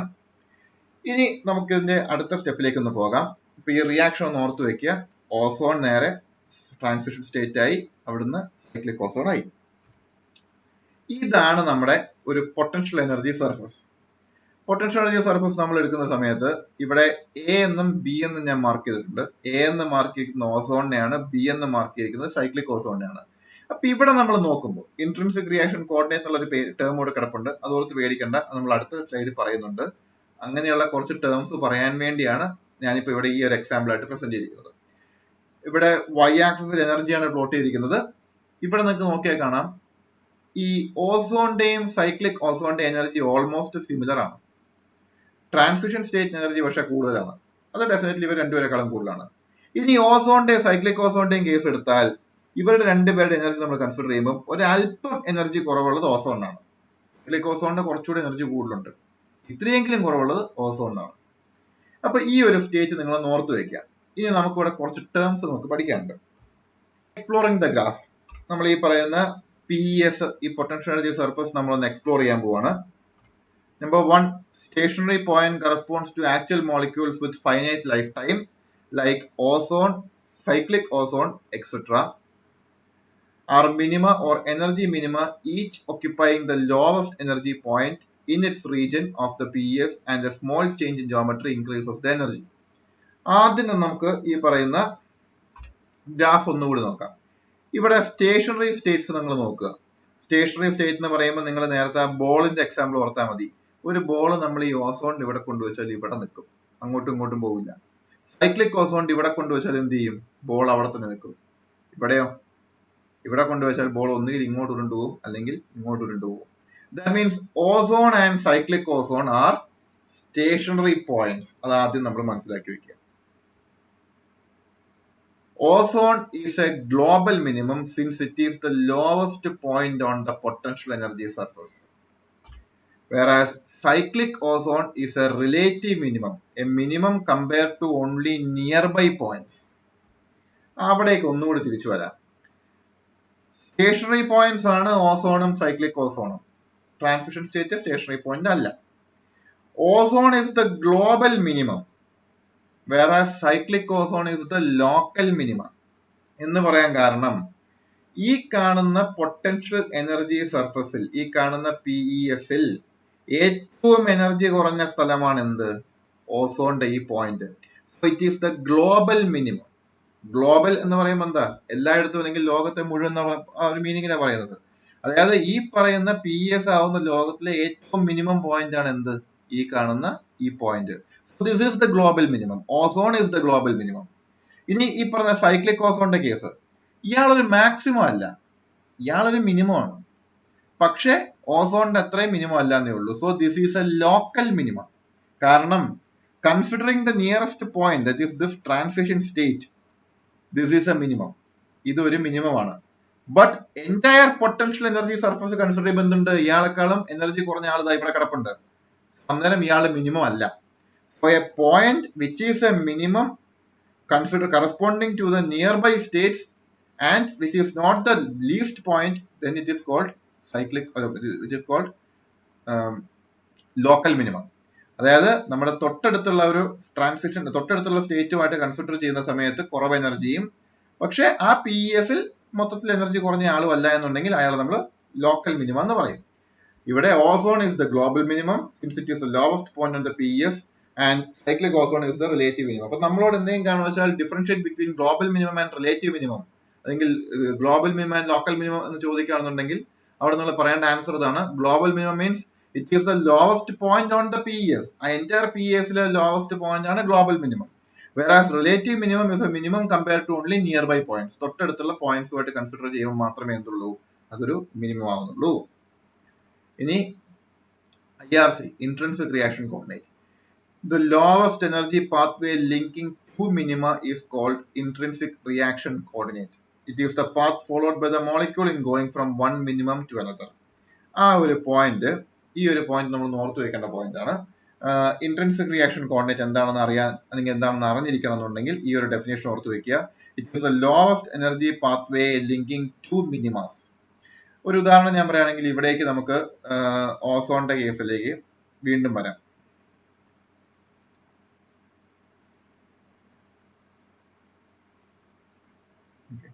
നമുക്കിവിടെ ഓസോണിന്റെ കേസിലേക്ക് ഒന്നുകൂടി വരാം. ഇവിടെ ഓസോണും സൈക്ലിക് ഓസോണും എടുക്കുക. ഈ രണ്ട് പേരെയും, ഓസോണിനെയും സൈക്ലിക് ഓസോണിനെയും കൺസിഡർ ചെയ്യുന്ന ഈ രണ്ട് മിനിമാസിനെ തമ്മിൽ കണക്ട് ചെയ്യുന്ന ഒരു പാത്തിനെയാണ് നമ്മൾ പറയുന്ന ഇൻട്രിൻസിക് റിയാക്ഷൻ കോർഡിനേറ്റ് എന്ന് നമ്മൾ പറയുന്നത്. ഇനി ഈ ഇൻട്രിൻസിക് റിയാക്ഷൻ കോർഡിനേറ്റിന്റെ കുറച്ചുകൂടി ഒരു നമ്മൾ എക്സാമ്പിൾ ആയിട്ട് പറയുകയാണെങ്കിൽ, ലോവസ്റ്റ് പാത്വേ ലിങ്കിങ് നമ്മൾ പറയുകയാണെന്നുണ്ടെങ്കിൽ, നമുക്ക് ഒരു ഉദാഹരണത്തിന് നിങ്ങൾ ഒരു വാഹനം ഒരു 4-വീലർ, ഒരു കാറാണെന്ന് കൂട്ടിക്കോ. അത് പെട്രോൾ തീർന്ന് അല്ലെങ്കിൽ എന്തെങ്കിലും കംപ്ലൈന്റ് ആയിട്ട് അത് റോഡിൽ സൈഡായി കിടക്കുകയാണെന്ന് വിചാരിക്കാം. ഈ കാറ് റോഡിൽ നമുക്ക് ഇട്ടിട്ട് പോകാൻ പറ്റില്ല. നമ്മൾ വീട്ടിൽ നിന്ന് പുറത്തേക്ക് ഇറങ്ങി കാറുമായിട്ട്, നമുക്കിത് എത്തേണ്ടടുത്ത് എത്തണം. നമുക്ക് കാറ് കേടായി പോയി നമുക്ക് എന്ത് ചെയ്യാൻ പറ്റില്ല? ഓടിച്ചോണ്ട് പോകാൻ പറ്റില്ല. അപ്പൊ നമുക്ക് വർക്ക്ഷോപ്പിലേക്ക് കൊണ്ടുപോകണം. അപ്പൊ നമ്മുടെ വീട് എന്ന് പറയുന്നത് ഗ്ലോബൽ മിനിമം ആണ്. It is the place where we experience maximum safety. ഇപ്പൊ നമുക്ക് നമ്മുടെ വണ്ടി നമ്മുടെ വീട്ടിൽ ഗ്യാരേജിൽ കിടക്കുന്ന സമയത്താണ് നമുക്ക് മാക്സിമം സെക്യൂരിറ്റി, മാക്സിമം സമാധാനം തോന്നുന്നത്. അപ്പോൾ ഗ്ലോബൽ മിനിമം ആണ് നമ്മുടെ ഈ പറയുന്ന വീട് എന്ന് പറയുന്നത്. നമ്മൾ ഗ്ലോബൽ മിനിമത്തിൽ നിന്ന് പോകുന്നു. ഇനി നമ്മൾ ഇപ്പൊ നിൽക്കുന്നത് ട്രാൻസിഷൻ സ്റ്റേറ്റിലാണ്, റോഡിലാണ് കിടക്കുന്നത്. വണ്ടി റോട്ടിൽ കിടക്കുകയാണ്. നമ്മളെ സംബന്ധിച്ചിടത്തോളം അത് നമുക്ക് ഒരിക്കലും അക്സെപ്റ്റബിൾ അല്ല. നമ്മൾ ഹൈലി എനർജറ്റിക് ആണ്. നമ്മൾ നമ്മുടെ വണ്ടിയുടെ ആ ഒരു കിടപ്പിനെ പറ്റി ഓർത്ത് ആകുലരാണ്. സോ നമുക്ക് എനർജി കൂടുതലാണ്. This A transition state. അപ്പൊ ഇനി ഇവിടെ നിന്ന് നമുക്ക് പോകാൻ വേണ്ടിയുള്ളത് എങ്ങോട്ടാ? വണ്ടി വർക്ക്ഷോപ്പിലേക്ക് കൊണ്ടുപോകണം. വർക്ക്ഷോപ്പ് എന്ന് വെച്ച് കഴിഞ്ഞാൽ നമുക്ക് വീടിന്റെ അത്ര സേഫ് അല്ല. നമ്മൾ വർക്ക്ഷോപ്പിലേക്ക് വേണ്ടി റിപ്പയർ ചെയ്യാൻ കൊടുക്കുകയാണ്. വണ്ടി നമ്മൾ വർക്ക്ഷോപ്പിലേക്ക് കൊണ്ട് എത്തിക്കുന്നു. അപ്പൊ നമ്മളെ സംബന്ധിച്ചോളം റോഡിൽ കിടക്കുന്നതിനേക്കാളും നമുക്ക് സേഫ് ആണ്. എന്നാൽ വീട്ടിലുള്ള അത്ര സേഫും അല്ല. That is what you call the relative minimum. നമ്മൾ നേരത്തെ പറഞ്ഞ ഓസോൺ എന്ന് പറയുന്നത് നമ്മുടെ വീടാണ്. ട്രാൻസ്മിഷൻ സ്റ്റേറ്റ് റോഡാണ്, റിലേറ്റീവ് മിനിമം മീൻസ് വർക്ക്ഷോപ്പ് ആണ്. ഇനി ഇപ്പൊ നിങ്ങൾക്ക് റിലേറ്റീവ് മിനിമവും ഗ്ലോബൽ മിനിമവും തമ്മിലുള്ള വ്യത്യാസം ട്രാൻസ്മിഷൻ സ്റ്റേറ്റ് നമ്മുടെ ഈ കേസ് മനസ്സിലായി. ഇനി ഈ പറയുന്ന ട്രാൻസ്മിഷൻ സ്റ്റേറ്റിൽ നമുക്ക് വീട്ടിൽ നിന്ന് ഈ വണ്ടി നമ്മൾ എങ്ങനെയാണ്, നമ്മൾ ഈ കേടായിടത്ത് എങ്ങനെയാണ് നമ്മൾ ഈ വണ്ടി വർക്ക്ഷോപ്പിലേക്ക് കൊണ്ടുപോകുന്നത് നോക്കുക. നമുക്ക് ഈ വണ്ടി വേണമെന്നുണ്ടെങ്കിൽ തള്ളിക്കൊണ്ട് പോവാം. തള്ളിക്കൊണ്ട് പോകുന്ന സമയത്ത് നമുക്ക് നല്ല എനർജി ചിലവുണ്ട്. അല്ല എന്നുണ്ടെങ്കിൽ നമുക്ക് ഈ വണ്ടി കെട്ടി വലിച്ചുകൊണ്ട് പോവാം. കെട്ടി വലിക്കോ ടോ ചെയ്തോ കൊണ്ടുപോവാം. ടോ ചെയ്ത് കൊണ്ടുപോകുമ്പോൾ നമുക്ക് എന്തില്ല, എനർജി കാര്യമായിട്ടുള്ള ചിലവില്ല. അപ്പോൾ നമ്മളെ സംബന്ധിച്ചിടത്തോളം ഈ പറയുന്ന ടോ ചെയ്ത് കൊണ്ടുപോകാന്ന് വെച്ച് കഴിഞ്ഞാൽ ഇറ്റ് ഈസ് ദ സിംപ്ലസ്റ്റ് വേ. ആ സ്ഥലത്ത് തള്ളിക്കൊണ്ടുപോകാന്ന് വെച്ച് കഴിഞ്ഞാൽ അത് ഏറ്റവും ബുദ്ധിമുട്ടുള്ള പരിപാടിയാണ്. അതാണ് ഇവിടെയും പറയുന്നത്. The lowest energy pathway linking two minima is called the intrinsic reaction coordinate. അതായത് നമ്മൾ വണ്ടി തള്ളിക്കൊണ്ട് പോവുകയാണെന്നുണ്ടെങ്കിൽ അതല്ല ഇൻട്രിൻസിക് റിയാക്ഷൻ കോർഡിനേറ്റ്. പകരം എന്താണ് ഇൻട്രിൻസിക് റിയാക്ഷൻ കോർഡിനേറ്റ്? വണ്ടി ടോ ചെയ്തുകൊണ്ട് പോകുന്നതാണ്. ഇപ്പോ ഞാൻ നേരത്തെ കാണിച്ച എക്സാമ്പിൾ പ്രകാരം ഓസോണിൽ നിന്ന് ഈ ഒരു പെർട്ടിക്കുലർ ട്രാൻസ്മിഷൻ സ്റ്റേറ്റ്, ഈ കാണുന്നത് ഓസോണിൽ നിന്ന് ഈ ഒരു ട്രാൻസിഷൻ സ്റ്റേറ്റ് വഴി സൈക്ലിക് ഓസോണിലേക്ക് വരുന്നതാണ് എന്ത്, least possible least energetic pathway എന്ന് പറയുന്നത്. അതായത് ഈ ഓസോണിൽ നിന്ന് ഈ ട്രാൻസിഷൻ സ്റ്റേറ്റ് വഴി സൈക്ലിക് ഓസോണിലേക്ക് വരുന്നതാണ് ലീസ്റ്റ് ആയിട്ടുള്ള എനർജി പാത്വേ എന്ന് പറയുന്നത്, ലീസ്റ്റ് എനർജി പാത്വേ. അപ്പൊ അതാണ് എന്ത്, നമ്മുടെ ഇൻട്രിൻസിക് റിയാക്ഷൻ കോർഡിനേറ്റ് എന്ന് പറയുന്നത്. അപ്പോ ഇൻട്രിൻസിക് റിയാക്ഷൻ കോർഡിനേറ്റ് അല്ലാതെ വേറെയും റിയാക്ഷൻ പാത്വേസ് കാണും. പക്ഷെ ഇൻട്രിൻസിക് റിയാക്ഷൻ കോർഡിനേറ്റ് ആണ് മിക്കവാറും റിയാക്ഷൻ ഫോളോ ചെയ്യുക, മോളിക്യൂൾ ഫോളോ ചെയ്യുന്നതായിരിക്കും. കാരണം അത് ലീസ്റ്റ് എനർജി പാത്വേ ആണ്. പക്ഷെ എക്സെപ്ഷൻ ഉണ്ട്. Note that a molecule with excess energy may stray out of IRC. ഒരു മോളിക്യൂളിന്റെ എനർജി വളരെ കൂടുതലാണെന്നുണ്ടെങ്കിൽ മോളിക്യൂൾ എന്ത് ചെയ്യും, ആ നമ്മുടെ ഈ പറയുന്ന ഇൻട്രിൻസിക് റിയാക്ഷൻ കോർഡിനേറ്റ് വിട്ട് പുറത്തേക്ക് സ്ട്രേ ചെയ്ത് പോകും. IRC വിട്ട് തന്നെ പുറത്തേക്ക് പോകും. സാധാരണഗതിയിൽ അത്ര എനർജി ഇല്ലാത്ത മോളിക്യൂൾ ആണെങ്കിൽ ലോവസ്റ്റ് എനർജി പാത്വേ ആയിട്ടുള്ള IRC ഫോളോ ചെയ്യും. ഇനി ഈ ഒരു topic saddle point. Saddle point എന്താണെന്ന് നമുക്ക് നോക്കാം. നമുക്ക് സാഡിൽ പോയിന്റ് എന്താണെന്ന് നമുക്ക് നോക്കണമെങ്കിൽ ഒന്നുകൂടി നമുക്ക് നമ്മുടെ ഈ പറയുന്ന ഫിഗർ ഒന്ന് നോക്കി വെക്കണം. ഈ ഫിഗർ ഒന്ന് ഓർത്ത് വെക്കുക. ട്രാൻസിഷൻ സ്റ്റേറ്റ് എന്ന് പറയുന്നത് എവിടെയായിരിക്കും എന്ന് നോക്കുക. ഇതാണ് നമ്മുടെ ട്രാൻസിഷൻ സ്റ്റേറ്റ് എന്ന് പറയുന്നത്. സാഡിൽ പോയിന്റിലേക്ക് നമുക്കൊന്ന് വരാം. Transition state TS is the maximum point on the IRC ആണല്ലോ. നമ്മുടെ ഈ പറയുന്ന ഇൻട്രിൻസിക് റിയാക്ഷൻ കോർഡിനേറ്റിലെ മാക്സിമം പോയിന്റ് ആണ് എന്ത്, ഈ കാണുന്ന ട്രാൻസിഷൻ സ്റ്റേറ്റ്. ഇയാളെക്കാളും എനർജി കൂടിയ വേറെ ഒരു പോയിന്റ് ഇവിടെ എവിടെയില്ല. So transition state is the maximum point IRC, but it along all other direction except IRC is a minimum. അതായത് ഈ പറയുന്ന നമ്മുടെ ഇൻട്രിൻസിക് റിയാക്ഷൻ കോർഡിനേറ്റിൽ എടുത്ത സമയത്താണ് ഈ പറയുന്ന ട്രാൻസിഷൻ സ്റ്റേറ്റ് ഹയസ്റ്റ് എനർജി ആയിട്ട് വരുന്നത്. ആ സ്ഥാനത്ത് ഇതിനേക്കാളും എനർജി കൂടിയ വേറൊരു റിയാക്ഷൻ പാത്വേ എടുക്കുകയാണെങ്കിൽ അയാളുടെ എനർജി ഇതിനേക്കാളും കൂടുതലായിരിക്കും, ഈ ട്രാൻസിഷൻ സ്റ്റേറ്റിനേക്കാളും കൂടുതലായിരിക്കും. ആ ഒരു കേസാണ് നമ്മൾ ഇവിടെ പറയുന്നത്. This is the characteristics of a saddle shaped surface and such a transition state is called a saddle point. A point on the PS, which is the definition, a point on the PS which is a maximum in one direction and minimum in all other directions is called a saddle point. They represent transition structures connecting two equilibrium states. അപ്പൊ ഇവിടെ ഒന്നുകൂടി നോക്കുക. നമുക്ക് നേരത്തെ വീണ്ടും നമ്മുടെ വണ്ടി തള്ളുന്ന ഉദാഹരണത്തിലേക്ക് പോകാം. ഇപ്പോ ഈ പറയുന്ന വണ്ടി നമ്മൾ തള്ളിക്കൊണ്ട് പോകുന്ന കാര്യം പറഞ്ഞു, അതേപോലെ വണ്ടി കെട്ടി വലിക്കുന്ന കാര്യം പറഞ്ഞു. ഇവിടെ നമ്മൾ വണ്ടി കെട്ടി വലിച്ചുകൊണ്ട് പോകുന്നത് നമുക്ക് ഏറ്റവും എനർജി കുറഞ്ഞ ഇൻട്രിൻസിക് റിയാക്ഷൻ പാത്വേ ആണ്. ആ സ്ഥാനത്ത് ഈ പറയുന്ന വണ്ടി തള്ളിക്കൊണ്ട് പോകാന്ന് വെച്ച് കഴിഞ്ഞാൽ അതിനേക്കാളും എനർജി കൂടിയതാണ്. അത് നമുക്ക് സ്വീകാര്യമായിട്ടുള്ള പാത്വേ അല്ല. അപ്പോൾ ഈ പറയുന്ന വണ്ടി കെട്ടി വലിച്ചുകൊണ്ട് പോകുന്ന സമയത്ത് നമുക്ക് വരുന്നൊരു ബുദ്ധിമുട്ടുണ്ട്. നമുക്ക് ആ വണ്ടിക്കകത്തിരുന്ന് യാത്ര ചെയ്ത് പോകേണ്ടി വരും. അല്ലെങ്കിൽ നമുക്ക് ഈ പറയുന്ന വേറൊരു ഉദാഹരണത്തിന് വേറൊരു ടോ ചെയ്യുന്ന ഒരു വണ്ടി വന്ന് വലിച്ചോണ്ട് പോകാന്ന് വെച്ചോ. ആ ടോ ചെയ്യുന്ന വണ്ടി അവിടെ കുറെ എനർജി എക്സ്പെൻഡിച്ചർ നടത്തുന്നുണ്ട്. പക്ഷെ ആ ടോ ചെയ്യുന്ന വണ്ടിക്ക് മാത്രമേ അവിടെ എക്സ്പെൻഡിച്ചർ വരുന്നുള്ളൂ, നമുക്ക് അവിടെ കാര്യപ്പെട്ട എനർജി എക്സ്പെൻഡിച്ചർ വരുന്നില്ല. അപ്പോ ഈ വണ്ടി ടോ ചെയ്തുകൊണ്ട് പോകുന്ന സമയത്ത് നമുക്ക് അവിടെ വരുന്ന എനർജി എക്സ്പെൻഡിച്ചർ എന്ന് വെച്ച് കഴിഞ്ഞാൽ അതാണ് നമ്മുടെ അവിടുത്തെ ട്രാൻസിഷൻ സ്റ്റേറ്റ് എന്ന് പറയുന്നത്. പക്ഷെ ആ എനർജി എന്ന് വെച്ച് കഴിഞ്ഞാൽ ഈ വണ്ടി നമ്മൾ തള്ളിക്കൊണ്ട് പോകുന്ന സമയത്തുള്ള എനർജിയെക്കാളും വളരെ വളരെ കുറവായിരിക്കും. അപ്പൊ നമ്മൾ ഓർത്തു നോക്കി, നമ്മൾ ഈ നമ്മുടെ കേടായ വണ്ടിക്കകത്ത് നമ്മൾ ആരെങ്കിലും ടോ ചെയ്തുകൊണ്ട് പോവുകയാണെങ്കിൽ നമ്മൾക്ക് പൊട്ടൻഷ്യൽ എനർജി കൂടുതലായിരിക്കും. ഈ വണ്ടി ശരിയാക്കാൻ പറ്റുമോ, ശരിയാക്കാൻ വേണ്ടി എത്ര രൂപ വേണ്ടി വരും, എത്ര നാൾ ചെലവ് വരും, എത്ര നാൾ വെയിറ്റ് ചെയ്യേണ്ടി വരും, ഇങ്ങനെയുള്ള ഓരോ ചിന്തകളിൽ ആകുലരായിട്ട് നമുക്ക് ആ ഒരു ടെൻഷനിലാണ് നമ്മൾ ഇങ്ങനെ വണ്ടിക്കകത്തിരിക്കുന്നത്. നമ്മുടെ എനർജി കുറച്ച് കൂടുതലാണ്, നമ്മൾ ഇത്ര എക്സൈറ്റഡ് ആണ്, നമ്മൾ ട്രാൻസ്മിഷൻ സ്റ്റേറ്റിലാണ്. ബട്ട് നമ്മുടെ വണ്ടി ടോ ചെയ്തുകൊണ്ട് പോവാണ്. It is intrinsic reaction coordinate, minimum energy pathway ആണ്. ഇത് നിങ്ങൾ തിരിച്ച് കൺസിഡർ ചെയ്തേ, ഈ വണ്ടി നിങ്ങൾ ടോ ചെയ്ത് നമ്മൾ തള്ളിക്കൊണ്ട് പോവുക. നിങ്ങൾ വണ്ടി തള്ളുന്ന സമയത്ത് നമ്മൾ ഇതൊക്കെ തന്നെ ചിന്തിക്കും. വണ്ടിക്ക് എത്ര റിപ്പയർ ചെയ്യാൻ എത്ര പൈസയാവും, എത്ര നാളെടുക്കും, റിപ്പയർ ചെയ്യാൻ പറ്റുമോ, ഇതൊക്കെ നമ്മൾ ചിന്തിക്കും. അപ്പൊ എന്തായി, വണ്ടി ടോ ചെയ്തുകൊണ്ട് പോകുന്ന സമയത്ത് ചിന്തിക്കുന്നതിന്റെ ഇരട്ടി സ്ട്രെസ് ആയി നമുക്ക് എന്ത്, ഈ പറഞ്ഞ വണ്ടി തള്ളിക്കൊണ്ട് പോകുമ്പോൾ. അതാണ് ഇവിടെയും പറയുന്നത്. സാഡിൽ പോയിന്റ് എന്ന് വെച്ച് കഴിഞ്ഞാൽ ആ വണ്ടി ടോ ചെയ്തുകൊണ്ട് പോകുന്ന വണ്ടിക്കകത്തിരിക്കാൻ നമ്മുടെ അവസ്ഥയാണ്. It's A transition state. അവിടെ എനർജി കൂടുതലാണ്. റോട്ടിൽ കിടക്കുന്ന വണ്ടിയെക്കാളും വർക്ക്ഷോപ്പിൽ പോയിട്ട് തീരുമാനം അറിയുമ്പോൾ ഉള്ള ഒരു പോയിന്റിനേക്കാളും നമുക്ക് എനർജി കൂടുതലാണ് വണ്ടിക്ക് അകത്തിരിക്കുന്ന സമയത്ത്. പക്ഷേ അത് ഇൻട്രിൻസിക് റിയാക്ഷൻ കോർഡിനേറ്റ് കൂടെ പോകുമ്പോൾ, അതല്ലാതെ വേറെ ഒരു പാത്വേ നമ്മൾ കൺസിഡർ ചെയ്യുകയാണെന്നുണ്ടെങ്കിൽ, നമ്മൾ വണ്ടി തള്ളിക്കൊണ്ട് പോകുകയാണെന്നുണ്ടെങ്കിൽ നമുക്ക് വരുന്ന ടെൻഷനെ വെച്ച് നോക്കുമ്പോൾ ഇതൊരു ടെൻഷനേ അല്ല. So such points are called saddle points. A point on the PS which is a maximum in one direction and minimum in all other directions is called a saddle point. കുറച്ചുകൂടി നമുക്ക് ഈ പറഞ്ഞ സയന്റിഫിക് ആയിട്ടുള്ള രീതിയിൽ തന്നെ പറയുകയാണെന്നുണ്ടെങ്കിൽ ഈ കാണുന്ന കേസ് എടുക്കുക. ഓസോണിൽ നിന്ന് സൈക്ലിക് ഓസോണിലേക്ക് മാറാൻ വേണ്ടിയുള്ള ഇൻട്രിൻസിക് റിയാക്ഷൻ കോർഡിനേറ്റ് വഴി വരുന്ന സമയത്തുള്ള എനർജിയാണ് ഈ കാണുന്നത്. അത് തന്നെ ഇത്രയാണെന്നുണ്ടെങ്കിൽ ഇതാണ് ലോ ഓഫ് എനർജി പാത്വേ. ഇനി ഇത് ലോ ഓഫ് എനർജി പാത്വേ ആണെങ്കിൽ നമ്മൾ വേറൊരു പാത്വേ കൺസിഡർ ചെയ്യുകയാണെങ്കിൽ അതിന്റെ ട്രാൻസിഷൻ സ്റ്റേറ്റ് എനർജി എന്തായിരിക്കും, ഇതിനേക്കാളും വളരെ കൂടുതലായിരിക്കും. അത്രയേ ഉള്ളൂ നമുക്ക് ഈ പറയുന്ന സാഡിൽ പോയിന്റ് എന്ന് പറയുന്ന ഒരു ഡെഫിനിഷൻ. ഇവിടെ ഒരു കാര്യം കൂടെ ഉണ്ട്.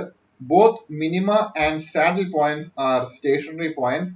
Minima is a minimum in all direction, but saddle point is a maximum along IRC and minimum along all other directions.